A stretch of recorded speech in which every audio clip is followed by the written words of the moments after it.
музыку. Тебе что еще сыграть? Давай сыграй. Нет, заказ. На 10 манат. Что дают, да, играй. Еще заказ, скажите. Ну, любую песню. Надо мне вспоминать. Катюша.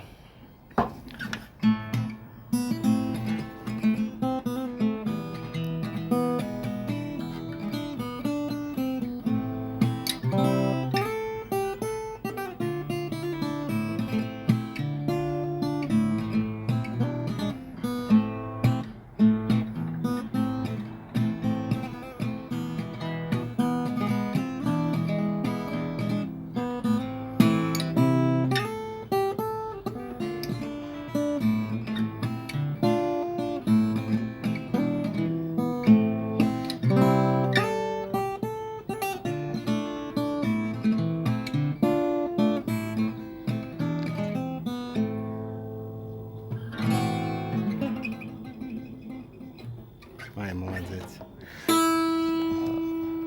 Забери деньги. Это, ну, как-нибудь Расул зайдет, ты ему учишь же все равно. Это, Саша, в кругу сидим, и один среди нас тоже есть музыкант, у него такой авторитет хороший. Не за то, что музыка, а он просто, когда сидит, только музыка играет, а остальное молчит он. В других делах не вмешивается, не болтает.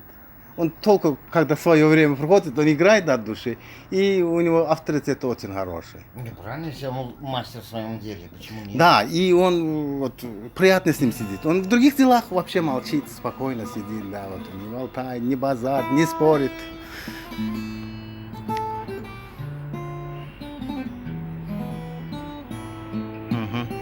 Белое солнце пустыни. 8 грамм сердца.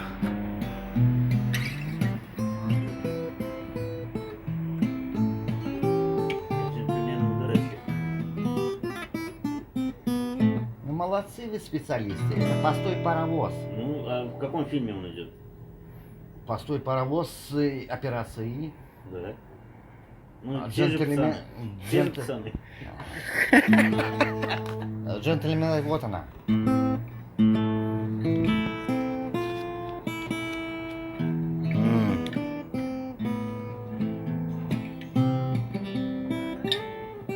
Белое солнце пустыни.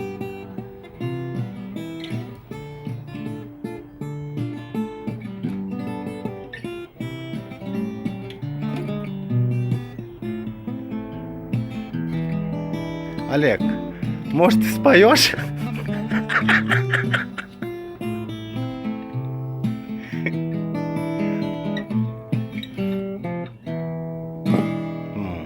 Хорошая вещь гитара, да? Гитара вообще это все, что меня... Анзелы связывает с него жизнью. дутар.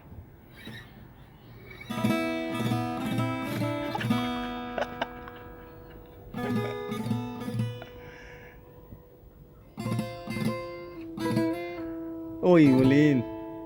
Молодец.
Саш, ты не знаешь, кто автор вот этой мелодии, музыки «Доля воровская»?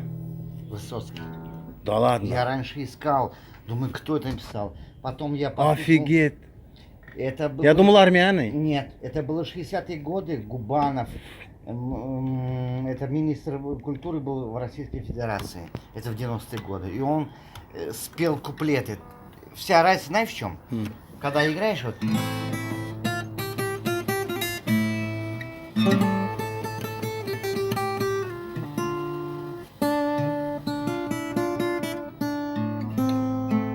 И дальше. Туркменский вариант. А Высоцкий пел.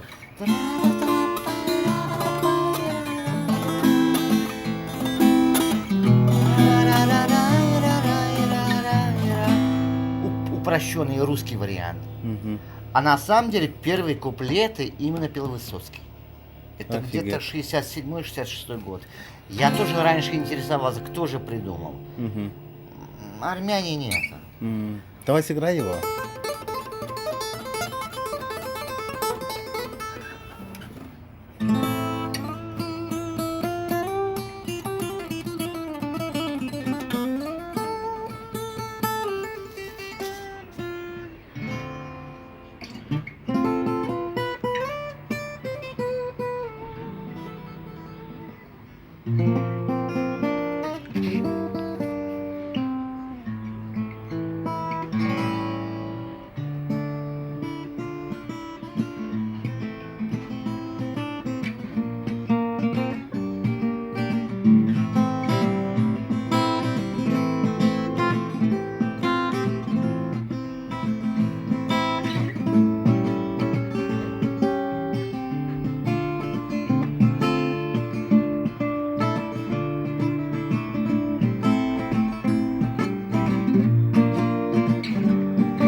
Ай, молодец, Сам, спасибо.